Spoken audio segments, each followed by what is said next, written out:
of rewarding talent, bringing diverse voices into news and ensuring they want to stay. We're so thrilled to bring you this panel sponsored by the Google News Initiative. GNI has been a critical partner for INN and our members through our sponsorship lab and by providing COVID-19 emergency relief grants to many of our members in 2020. We're delighted to design this panel in partnership with them, and we hope to have more news about ways INN and GNI are working together in the months ahead. I want to introduce you to these wonderful people you're going to hear from now. Our moderator today is Kyra Kyles. Kyra is CEO at YR Media, an award-winning national nonprofit serving youth storytellers. Joining Kyra is Myra Quintano, a former Emma Bowen Foundation Fellow, now with Google, Ashley Edwards from the Google News Lab, and Aya Gasparinova from the Emma Bowen Foundation. We'll be keeping an eye on the chat and answering as many questions as possible toward the end of this conversation. Now, Kyra, I hand it over to you. Thank you so much and appreciate the warm welcome, and so wonderful to see everyone here virtually.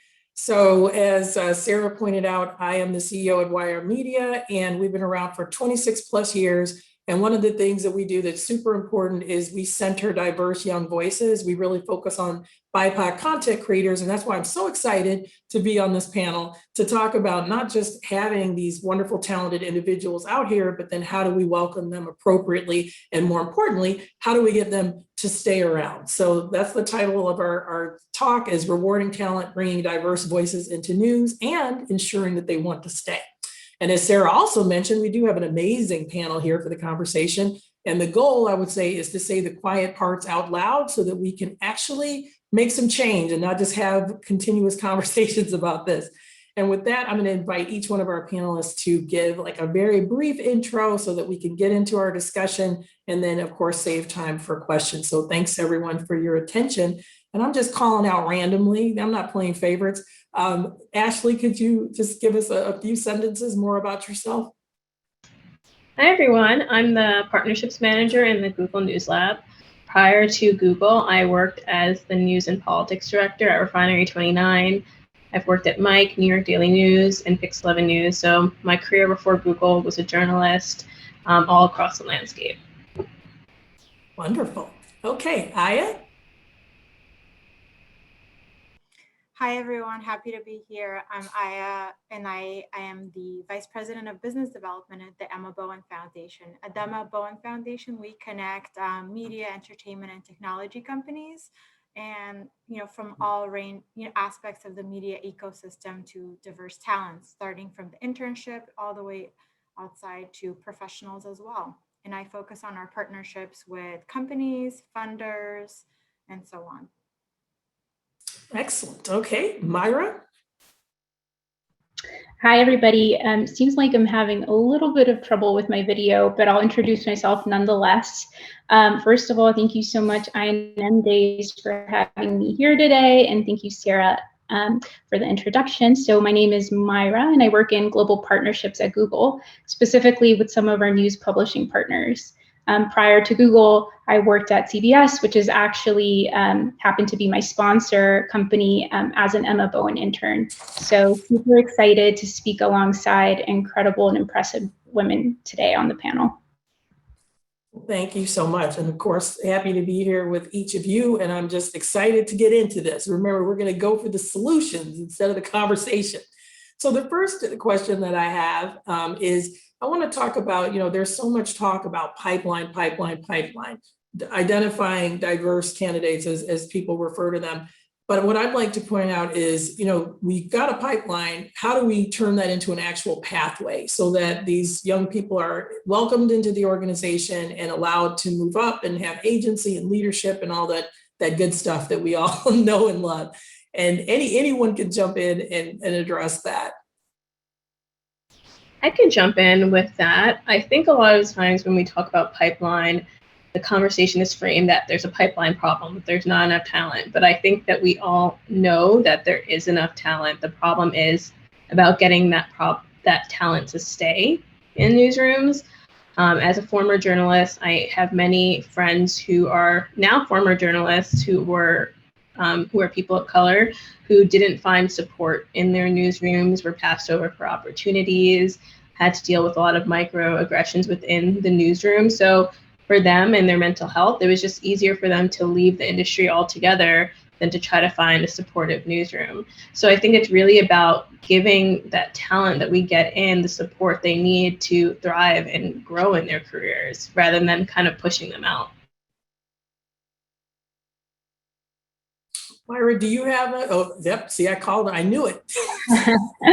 Yeah, well, I was going to say that absolutely agree with Ashley. And I also think that we should probably address, the concept and the connotation of a traditional pipeline approach. So for example, when I think of pipeline, I think of rigor and almost industrial type output.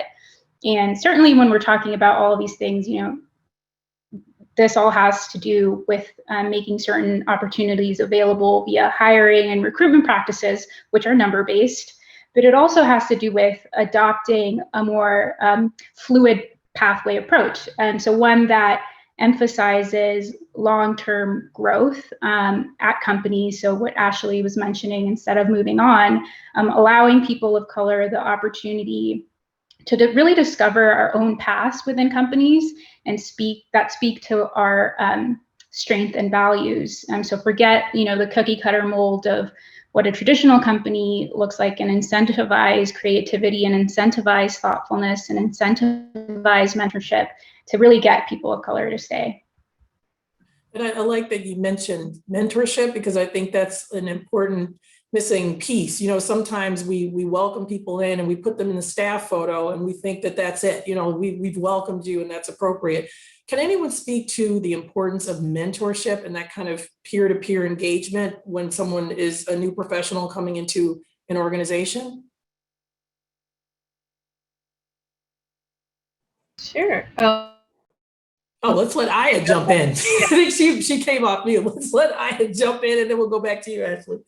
Yeah, I think, just some of the last comments, I think, talk about just continuing sort of the inclusion piece of diversity and inclusion. And then, I'm sure we'll get into sort of the equity piece after that. But I think mentorship is a great way to make sure that diverse professionals are really included and supported and welcomed in a really real way. And I think that it's important to have mentors at different levels. So, people who are senior and really have sort of sway in terms of decisions that are being made, who's given promotions and, compensation decisions and so on. And then also just having other mentorship opportunities with, maybe like young professionals that might be a couple of years above them, as well as, individuals of color and also white individuals too, because I think that it's really important to have that. And especially as we're thinking about diversifying and we think about mentors at different levels, we have to recognize that as you go higher up, it's not going to be as diverse. And I think there's a really great aspect for, allies to come into the conversation. But I think that it's also important to have other mentorships with other people of color within the organization where, it might be a little bit more of a peer-to-peer mentorship approach as well. Great. Ashley, add your wisdom to the circle. Yeah, I totally agree with everything Aya said. That I especially love that you brought up having mentors at different levels, because if you're kind of just starting out in your career, it's important to have a peer who is more relatable, somebody you can relate to. As you said, when you get higher up, it's unfortunately going to be less diverse. One of my former colleagues, Andrea Gonzalez Ramirez, actually started a mentorship program for Latinas in journalism. And I think it's a great example of somebody who she's been in the industry and she's taking the knowledge she has to help other Latinas like herself in the industry to kind of navigate the things that she went through. And also somebody who can talk to them like real talk, not sugarcoating anything. And I think that's really important to have mentors who are kind of brutally honest about things and the state of the industry. I really think that helps people in their early careers. Yeah, I really agree with that, Ashley. And just two additional points that makes me think of is I think that it's also important for, especially as you're thinking like senior mentors that, probably are going to end up being, sort of like of a wide background, giving them a lot of training in terms of how do they share a lot of these conversations that I think sometimes are held back. And I think, just also becoming more aware. So I think that's like a really important point. And just also thinking about the concept of mentorship and sponsorship. So I think, mentors is definitely a really nice piece to it and guiding, but I think that it's really important to also have sponsors who can really also speak up for you as well. So that's something to consider as well.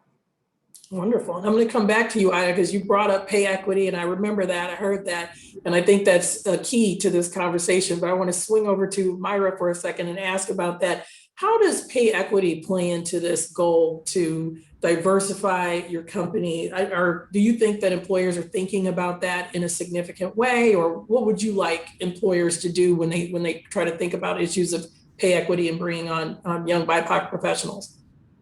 Yeah, I think, one thing, so we talked about exposure, sponsorship, mentorship, et cetera, but we really can't talk about true equity really until we talk about taking steps to close the racial wealth gap. And obviously when you work at a company, you're supposed to earn money for the job, and it should be compensated as such. And really, when you look at all the metrics that are astounding. So for example, Black women in the US are paid 38% less than white men and 21% less than white women.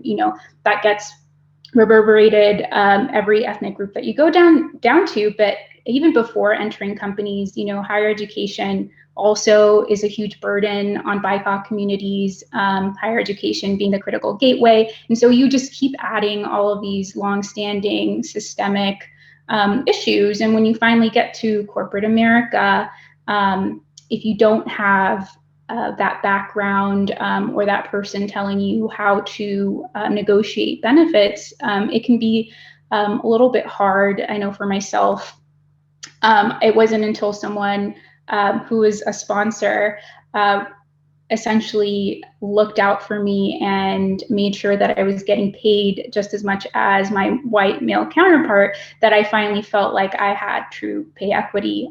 So I think, in order to address everything that we're talking about, certainly we need to be paid just as much as our white counterparts, especially because of everything that I just talked about. But also why, at the end of the day, I think community is super important. So a lot that I've been hearing during this conference is the power of community. And for myself, another thing that I've found super useful is fomenting community with my own colleagues. And we share, our pay schedules and our pay so that we can be appropriately compensated when we need to. So that's also part of it.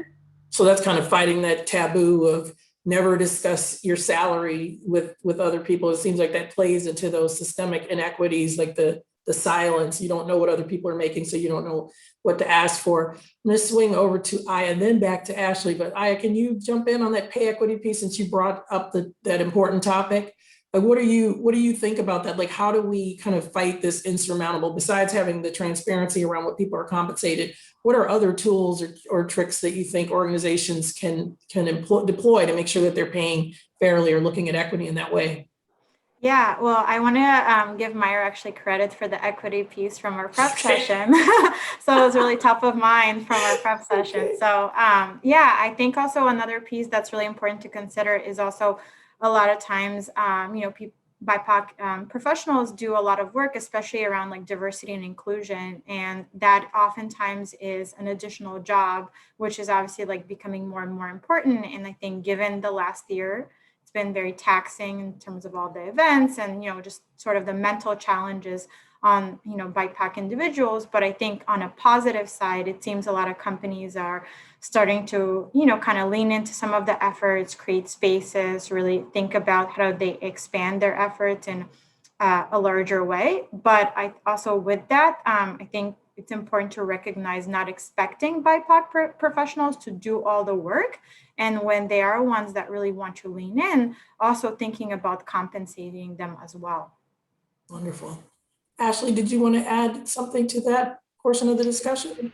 Sure. I'm all for radical transparency, and we talked about it being taboo to share how much you're making, and I totally disagree with that whole concept.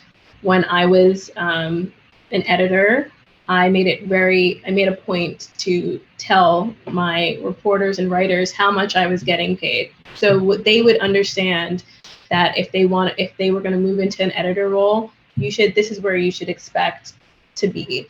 I don't think it helps anybody when we conceal how much we're making, especially for people of color in the newsroom. We're historically paid less than our counterparts. So it's really important to be radically transparent. I do think it helps everybody in the long run to reach pay equity. So it might be a little taboo. Some people may be afraid to do it, but from my experience, it's only helped people be able to negotiate better for themselves when they're up for a promotion or going up for a new job. And I did see in the comments fleeting across the screen that someone was talking about putting the pay range out there publicly when you do the job descriptions and the postings, which seems like one way of establishing that transparency from the start. Speaking of transparency, one of the other challenges it seems that we have with BIPOC representation is organizations that don't want to share what they're doing or what they've done. And so I'd like to keep it on Ashley for a moment and ask, what do you think about that in terms of getting organizations to be more open about it? Like we all saw everybody, anti, AAPI, they're standing in solidarity, standing with Black Lives Matter, but still organizations balking at just saying what percentage, representation they have in their different units and divisions. Do you think that is changing? And if not, like how would you recommend companies go about being more accountable in that way? I think the companies that don't want to share the percentages, I think that kind of tells you everything you need to know. Right after the horrible shootings in Atlanta that killed 6 Asian women, a lot of news organizations were kind of scrambling for AAPI writers who could kind of contextualize the situation. And that's a huge problem right there, that when in moments that matter, if you don't have people on staff who can actually cover these events and you're kind of parachuting in freelancers or trying to find people, that kind of erodes trust in what you're doing. And that is the key reason you need diversity in your newsroom. I would hope that after the past year that newsrooms are understanding that diversity is not like a good to have, it's a must have, and it's a business imperative, because it really adds value to your work when people can read your work and see that, oh, this person has a similar experience to mine, and understand that it's genuine as opposed to kind of parachuting in to cover an event. Would you say, and anyone can address this, would you say it is fair to hold leaders accountable for those percentages? Like, should that be tied to compensation or to performance? How would anybody on the panel address that? I do think leaders should definitely be held accountable in their newsrooms for if they're not taking diversity seriously, especially when it comes in all industries, but news especially. Like an editor would be held accountable if there were factual errors and typos in a story. Why aren't they held accountable if their story is not being reported on properly because they don't have a diverse staff, or they're completely missing stories because they don't have a diverse staff, or alienating huge sections of their audience because of a way a story is written or covered? So I do think there needs to be accountability there.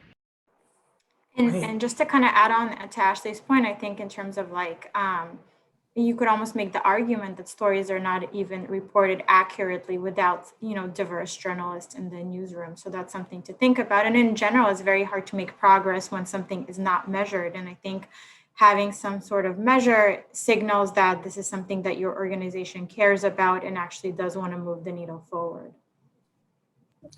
Yeah, and just quickly adding on, like making sure that it goes all the way up. So having visible leaders of color. I'm a super firm believer that diversity can be organic and it can be authentic if you have the right people at every level of management, all the way up to leadership, who believe in diversity and equity. And it does include allies, but it definitely should include people of color as well. I just want to add one more thing to that when we're talking, a lot of newsrooms and a lot of journalists of color fall into the trap of being kind of the token journalists of color in the newsroom. And I feel like I was very much in that position several times in my career. And I should not feel responsible for covering everything in the Black community. There's a lot like that I haven't lived that experience. We all live very different experiences.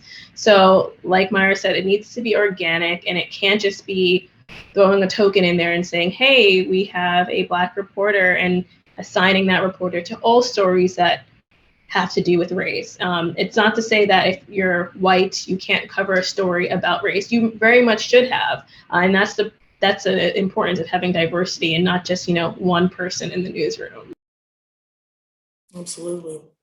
And then, I think one of the things that we see a lot, though, in terms of trying to create that community is we see affinity groups, and affinity groups can be very powerful. They can be very impactful. But are there other things, and I'm going to start maybe with Myra on this one, are there other resources or things that you think organizations should offer that will also help us build up, we know the pipeline exists, but that will help us build those pathways up for young BIPOC content creators? Sure. And this is my plug for organizations like the Emma Bowen Foundation. So I can 1,000% attest, I wouldn't be at Google, and I wouldn't have worked at a publisher had it not been for the Emma Bowen Foundation and what they did for my career. And I think these organizations exist with these kinds of imperatives and goals, et cetera. And it's just about finding them and partnering with them. You don't have to grow everything in-house. Sometimes organizations have been out there, and we've seen it on these 2 wonderful days of speakers that are out there doing the work, grassroots, from ground up, from high school, all throughout college, et cetera. And so finding those organizations that you can partner with, like the Emma Bowen Foundation, I think is one way to do it. And they're paid, right? Because we want to make sure that equity absolutely starts early. To your point, Myra. Exactly. Got it. Do you have anything to contribute in that way? Like, what do you think organizations could do that maybe they're not thinking about in addition to affinity groups? Yeah, I think affinity groups are great, but I think a lot of times it can be hard to gain momentum. And I think there's something to be said about creating networks for BIPOC professionals outside of the company, where they can feel more comfortable, just being more honest about what their needs are and training. Because obviously it's always kind of a tricky situation, sharing, being really upfront within your own company about the type of training. So I think that's something to consider as well. And I also think that they really, outside of affinity groups, are a great place to also poll BIPOC professionals about what are the type of sort of leadership and professional development they might need, and also just recognizing that it may look different across different racial and ethnic groups as well. Got it. Ashley, I'm sure you have millions of things that you could add to that, but is there something in particular that you think organizations should consider outside the kind of traditional tools that we hear about quite a bit? I think strengthening internship and fellowship programs, I believe that was a key for me to getting a job after I graduated. If I didn't have an internship, I think I wouldn't be where I am today. And I feel like a lot of internships, I think it's changed a lot since when I graduated. At that time, a lot were unpaid, and you cannot have an unpaid internship. And I know there's ways for people to do it where it's not illegal, but you should not have an unpaid internship. I think Say it that one more time for us, Ashley. Say it again no slowly. Unpaid internships. Thank you. Must Okay. pay people for their labor. So at Google, we actually have a fellowship program for journalists, recent graduates and students of color. They can apply to work in one of 12 newsrooms across the country, and it is paid. And I think that the program has shown great success because the first cohort of fellows last year, several of them got hired full-time at their jobs. where they were interning. Several went on to get jobs at very popular and reputable news organizations, and others went on to go to graduate school. So you really need those opportunities, especially paid opportunities, because not everybody can afford to work for free. I don't think anyone should work for free, whether they can afford to or not. So more internship programs for sure. Absolutely. That unpaid internships is what I call the pipeline of privilege, because in order for you to be able to do that, you have to have a certain amount of privilege, and that just really cuts off who can enter this industry. And I'm sorry, did I cut you off? Were you about to say something? No, sorry. I think I jumped in right when you were talking, so I'm sorry.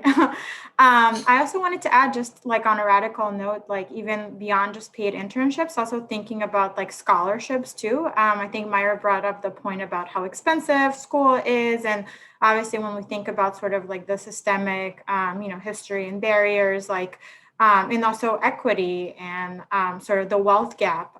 That's a really important piece that I think increases accessibility, especially when it has to do with like location. And a lot of, students may have also like student costs that they need to continue to cover. And then another piece for companies to think about is there are a lot of really great trainings for, professionals out there, but it really seems to be sort of like the manager level and above. So I think there's sort of like a missing gap with young professionals that can be really critical to getting them to stay in the industry in advance.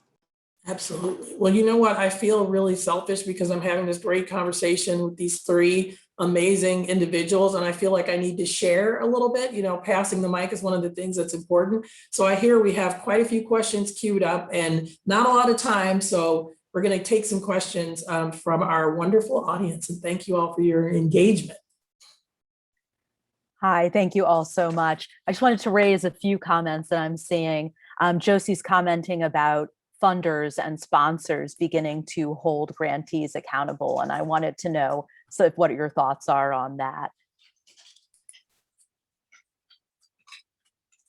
I do think that that is what needs to be done. If it's hitting them in the pocketbooks, unfortunately, that's some motivation for people to change sometimes. And wishful thinking and saying like, oh, you should be doing this is sometimes not enough. And I do think it's the push that a lot of organizations need to really get serious about their diversity issues. I feel like it's been an issue that's been easy to like kick the can down the road, and we're kind of at the end of the road right now, and there needs to be change. And I definitely noticed that this younger generation of journalists, I feel, are not really putting up with that kind of behavior. So I think these organizations are being forced to change.